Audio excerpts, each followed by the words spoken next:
jedna flašica, koliko ovde ima otprilike, recimo 250-300 ml. Tako. Tu ćemo da ubacimo 1, 2, pa recimo 3 cveta hajdučke trave. Isto toliko kantariona.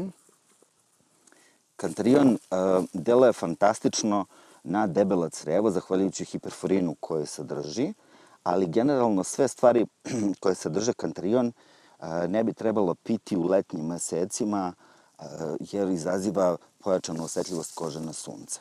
Dakle, ovo je jedna zimska travarica. Kad se jede kupus, kad se jede pasulj, kad se jede ta teška zimska hrana, onda se popije jedna ova travarica i to se sve reši. Dakle, isto toliko trave ive, to ćemo da zatvorimo.